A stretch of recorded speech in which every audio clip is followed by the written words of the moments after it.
حضرت عائشہ فرماتی ہیں کہ ایک عورت رسول اللہ صلی اللہ علیہ وسلم کے پاس آئی تو وہ اس قدر روئی تو مجھے اس پر ترس آ گیا۔ وہ عورت کہہ رہی تھی کہ مجھے ڈر ہے کہ میں ہلاکت میں جا پڑی ہوں، میرا خاوند مجھ سے بہت دور چلا گیا ہے۔ پھر ایک بوڑھی عورت آئی اور کہا کہ اگر تو وہ سب کچھ کرے جس کا میں تجھے حکم دوں تو تیرا شوہر تیرے پاس لوٹ آئے گا۔ جب رات ہوئی تو وہ میرے پاس 2 سیاہ کتوں کو لے کر آئی۔ بسم اللہ الرحمن الرحیم۔ سحر ایسے اثر کو کہتے ہیں جس کا سبب ظاہر نہ ہو، خواہ مانوی کوئی سبب ہو جیسے خاص کلمات کا اثر، یا غیر محسوس چیزوں کا ہو جیسے جنات و شیاطین وغیرہ کا اثر۔ بس ان چیزوں کے اثر سے حضرات انبیاء کرام بھی متاثر ہو سکتے ہیں جیسے ظاہر اسباب کا اثر ان پر ظاہر ہوتا ہے۔ اس میں ایمان کے قوی یا ضعیف ہونے کا دخل نہیں بلکہ اسباب کی تاثیر کا دخل ہے، اور رسول اللہ صلی اللہ علیہ وسلم پر سحر کے اثر کا ہونا احادیث صحیحہ سے ثابت ہے۔ حضرت صلی اللہ علیہ وسلم پر لبید یہودی اور اس کی بیوی نے جادو کر دیا تھا۔ اس کے بعد آپ کو ایسا لگنے لگا تھا کہ آپ کسی کام کو کر چکے ہیں جبکہ آپ نے وہ کام نہیں کیا ہوتا تھا، یہاں تک کہ ایک روز آپ نے حق تعالیٰ سے دعا کی۔ اس پر سورۃ الناس اور سورۃ الفلق نازل ہوئیں، جن میں ایک کی 5 آیتیں اور ایک کی 6 آیتیں، مجموعہ 11 آیتیں ہیں، اور آپ صلی اللہ علیہ وسلم کو وحی سے سحر کا موقع بھی معلوم کرا دیا گیا تھا۔ چنانچہ وہاں سے مختلف چیزیں نکلیں جن میں سحر کیا گیا تھا، اور اس میں ایک تانت کا ٹکڑا بھی نکلا جن میں 11 گرہیں لگی ہوئی تھی۔ حضرت جبرائیل علیہ السلام سورتیں پڑھنے لگے، ایک ایک آیت پر ایک گرہ کھلنے لگی، چنانچہ آپ صلی اللہ علیہ وسلم مکمل طور پر شفا یاب ہو گئے۔ مزید تفصیل کے لیے روح المعانی، در منصور اور شروحات حدیث میں موجود ہے۔ ابن نمیر نے ہشام سے، انہوں نے اپنے والد سے، انہوں نے حضرت عائشہ رضی اللہ تعالی عنہا سے روایت کی، کہا کہ رسول اللہ صلی اللہ علیہ وسلم پر بنی ذریق کے ایک یہودی لبید بن عاصم نے جادو کیا، یہاں تک کہ آپ صلی اللہ علیہ وسلم کو خیال آتا کہ میں یہ کام کر رہا ہوں، حالانکہ وہ کام کرتے نہ تھے۔ ایک دن یا ایک رات آپ صلی اللہ علیہ وسلم نے دعا کی، پھر فرمایا کہ اے عائشہ، تجھے معلوم ہوا کہ اللہ جل جلالہ نے مجھے وہ بتلا دیا جو میں نے اس سے پوچھا۔ میرے پاس 2 آدمی آئے، ایک میرے سر کے پاس بیٹھا اور دوسرا پاؤں کے پاس۔ وہ دونوں فرشتے تھے۔ جو سر کے پاس بیٹھا تھا اس نے دوسرے سے کہا، جو پاؤں کے پاس بیٹھا تھا اس نے سر کے پاس بیٹھے ہوئے سے کہا کہ اس شخص کو کیا بیماری ہے؟ وہ بولا کہ اس پر جادو ہوا ہے۔ اس نے کہا کہ کس نے جادو کیا؟ وہ بولا کہ لبید بن عاصم نے۔ پھر اس نے کہا کہ کس میں جادو کیا ہے؟ وہ بولا کہ کنگھی میں اور ان بالوں میں جو کنگھی سے جھڑے اور نر کھجور کے گابھے کے ریشے میں۔ اس نے کہا کہ یہ کہاں رکھا ہے؟ وہ بولا کہ ذی اروان کے کنویں میں۔ ام المومنین عائشہ صدیقہ رضی اللہ تعالی عنہا نے کہا، پھر رسول اللہ صلی اللہ علیہ وسلم اپنے چند اصحاب کے ساتھ اس کنویں پر گئے اور آپ صلی اللہ علیہ وسلم نے فرمایا کہ اے عائشہ، اللہ کی قسم اس کنویں کا پانی ایسا تھا جیسے مہندی کا زلال، اور وہاں کے کھجور کے درخت ایسے تھے جیسے شیطانوں کے سر۔ میں نے عرض کیا کہ یا رسول اللہ، آپ صلی اللہ علیہ وسلم نے اس کو جلا کیوں نہیں دیا، یعنی وہ جو بال وغیرہ نکلے؟ آپ صلی اللہ علیہ وسلم نے فرمایا کہ مجھے تو اللہ نے ٹھیک کر دیا، اب مجھے لوگوں میں فساد بھڑکانا برا معلوم ہوا، بس میں نے حکم دیا اور وہ دفن کر دیا گیا۔ جادو کے متعلق امام حاکم نے المستدرک میں اور ابن کثیر رحمۃ اللہ علیہ نے اپنی تفسیر میں حضرت عائشہ رضی اللہ تعالی عنہا سے ایک واقعہ روایت کیا ہے۔ آپ رضی اللہ تعالی عنہا فرماتی ہیں، رسول اللہ صلی اللہ علیہ وسلم کی وفات کے تھوڑے عرصے بعد دومتۃ الجندل کے باشندوں میں سے ایک عورت میرے پاس آئی۔ وہ رسول اللہ صلی اللہ علیہ وسلم سے مل کر جادو کے متعلق کسی چیز کے بارے میں کچھ پوچھنا چاہتی تھی۔ حضرت عائشہ رضی اللہ تعالی عنہا فرماتی ہیں کہ جب اس عورت نے رسول اللہ صلی اللہ علیہ وسلم کو نہیں پایا تو میں نے اسے اس قدر روتے دیکھا کہ اس کے رونے کی شدت سے مجھے ترس آ گیا۔ وہ عورت کہہ رہی تھی کہ مجھے ڈر ہے کہ میں ہلاکت میں جا پڑی ہوں۔ حضرت عائشہ رضی اللہ تعالی عنہا نے اسے واقعے کی تفصیل پوچھی تو اس نے مجھے بتایا میرا شوہر مجھ سے دور چلا گیا تھا۔ پھر ایک بوڑھی عورت میرے پاس آئی تو میں نے اس سے اپنے حال کا شکوہ کیا۔ اس نے کہا کہ اگر تو وہ سب کرے جس کا میں تجھے حکم دوں تو تیرا خاوند تیرے پاس لوٹ آئے گا۔ میں نے کہا کہ ہاں میں کروں گی۔ جب رات ہوئی تو وہ میرے پاس 2 سیاہ کتوں کو لے کر آئی۔ ان کتوں میں سے ایک پر وہ خود سوار ہو گئی اور دوسرے پر میں سوار ہوئی۔ ان کتوں کی رفتار زیادہ تیز نہ تھی۔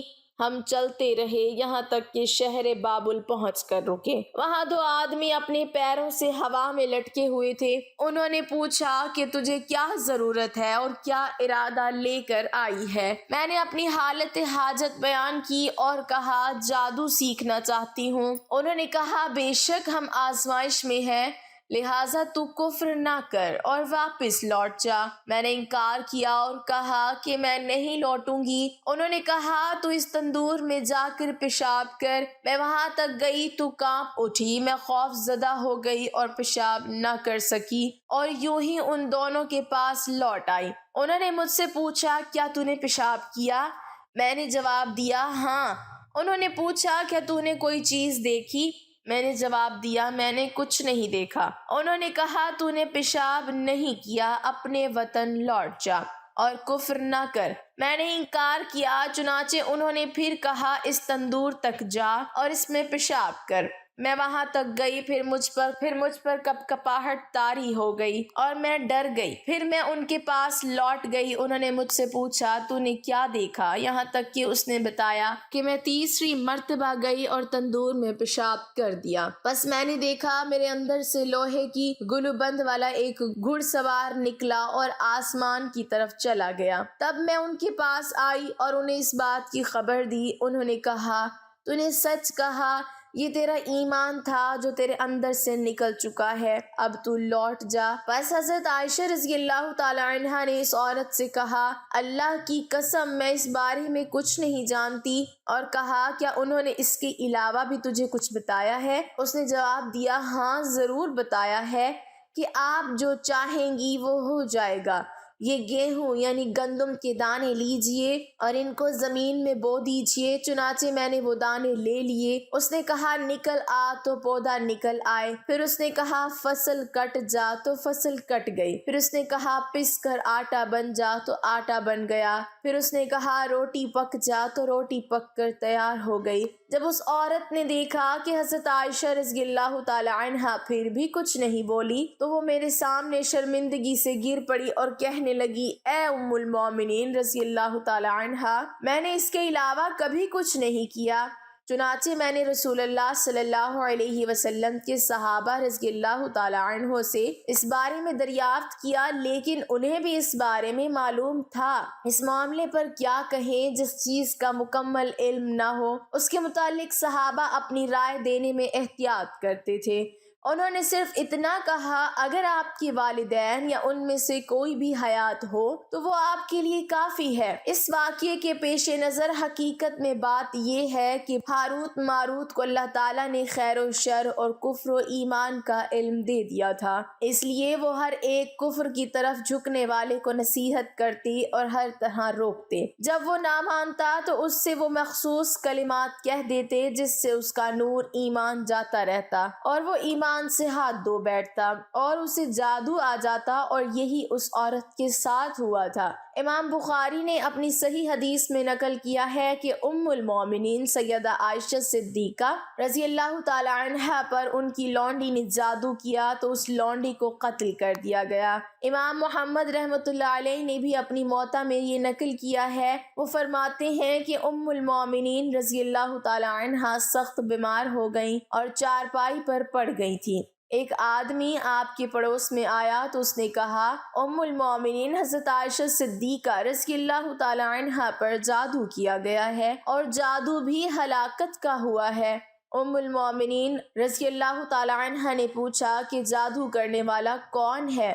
تو اس نے کہا کہ ایک عورت ہے اور اس وقت وہ آپ کے پڑوس میں کہیں موجود ہے۔ اس وقت اس نے ایک بچہ اٹھا رکھا ہے جس نے اس عورت پر پیشاب کر دیا ہے۔ ام المومنین حضرت عائشہ صدیقہ رضی اللہ تعالی عنہا نے فوراً قریب کے گھروں میں ان کی علامات والی عورت کا پتہ چلایا تو آپ کی لونڈی ایک گھر میں ایک بچہ گود میں لیے بیٹھی تھی اور اس بچے نے اس پر پیشاب کیا ہوا تھا۔ جب اسے بلایا گیا تو اس نے اقرار کیا کہ واقعی میں نے ام المومنین رضی اللہ تعالی عنہا پر ہلاکت کا جادو کیا ہے۔ ام المومنین حضرت عائشہ صدیقہ رضی اللہ تعالی عنہا نے فرمایا کہ میں نے تو تمہیں مدبرہ بنا دیا تھا، پھر بھی تم نے مجھے ہلاکت کرنے کی کوشش کی۔ مدبر اس لونڈی کو کہتے ہیں جس کے مالک نے اسے اپنی زندگی کے بعد آزاد کر دیا۔ تو اس نے کہا کہ آپ نے آزاد تو نہیں کیا تھا، صرف مدبرہ ہی بنایا تھا۔ ظاہر ہے کہ مدبرہ ہونے کے ناطے میری آزادی آپ کی وفات سے مشروط تھی، تو میں نے چاہا کہ میں جلدی سے جلدی آزاد ہو جاؤں اور میری آزادی کا ایک ہی راستہ تھا اور وہ ہے آپ رضی اللہ تعالی عنہا کی موت۔ حضرت عائشہ رضی اللہ تعالی عنہا کی خصوصیات و فضائل میں کچھ کا ذکر کیا جاتا ہے۔ حضرت عائشہ رضی اللہ تعالی عنہا نبی کریم صلی اللہ علیہ وسلم کی محبوب ترین زوجہ تھی، جس کا ثبوت بخاری کی حدیث میں ملتا ہے جس میں نبی کریم صلی اللہ علیہ وسلم سے پوچھا گیا کہ لوگوں میں آپ کو کون زیادہ محبوب ہے؟ تو نبی کریم صلی اللہ علیہ وسلم نے جواب دیا کہ میں نے عائشہ رضی اللہ تعالی عنہا کا نام لیا۔ پھر سوال کیا گیا کہ مردوں میں سے کون؟ تو نبی کریم صلی اللہ علیہ وسلم کا جواب تھا حضرت عائشہ رضی اللہ تعالی عنہا کے والد۔ نبی کریم صلی اللہ علیہ وسلم نے حضرت عائشہ رضی اللہ تعالی عنہا کے علاوہ کسی اور کنواری عورت سے شادی نہیں کی۔ یہ بھی خصوصیات ہے کہ حضرت عائشہ رضی اللہ تعالی عنہا کے لحاف میں نبی صلی اللہ علیہ وسلم پر وحی کا نزول ہوتا تھا۔ ان کے علاوہ کسی اور بیوی کے لحاف میں کبھی وحی نازل نہیں ہوئی۔ حضرت عائشہ رضی اللہ تعالی عنہا کی خصوصیت ہے کہ جب اللہ تعالیٰ نے آیت تخیر نازل فرمائی اور نبی کریم صلی اللہ علیہ وسلم نے اس کی ابتدا حضرت عائشہ رضی اللہ تعالی عنہا سے کرتے ہوئے انہیں اختیار دیتے ہوئے فرمایا جلد بازی سے کام نہ لو بلکہ اپنے والدین سے مشورہ لے لو، تو حضرت عائشہ رضی اللہ تعالی عنہا نے جواب میں کہا کیا میں اس معاملے میں اپنے والدین سے مشورہ لوں؟ میں تو بلا شبہ اللہ تعالیٰ اور اس کے رسول اور دارالآخرت چاہتی ہوں۔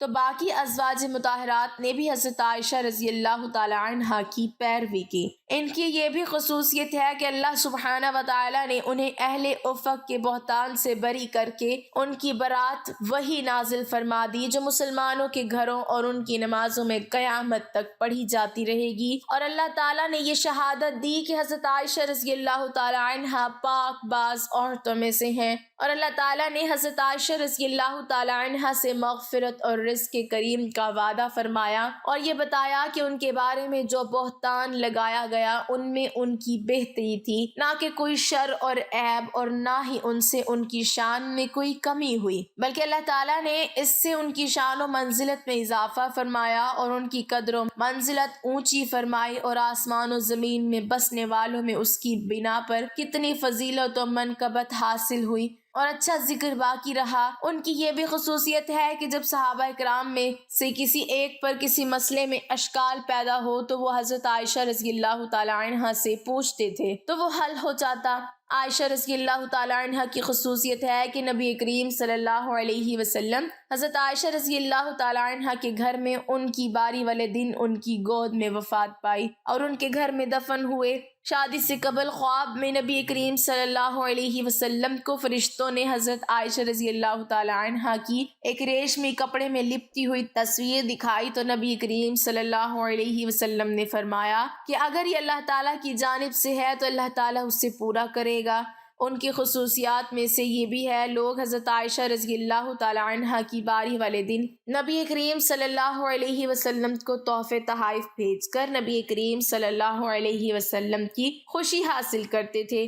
اس لیے کہ وہ اپنی محبوب ترین زوجہ کے گھر میں ہوتے تھے۔ اللہ تعالی ہمیں حضرت عائشہ صدیقہ رضی اللہ تعالیٰ عنہ جیسی زندگی بسر کرنے کی توفیق عطا فرمائے اور ہمارا خاتمہ ایمان پر فرمائے، آمین۔ ناظرین، کمنٹ باکس میں اللہ تعالیٰ کے 99 ناموں میں سے ایک نام ضرور ٹائپ کریں۔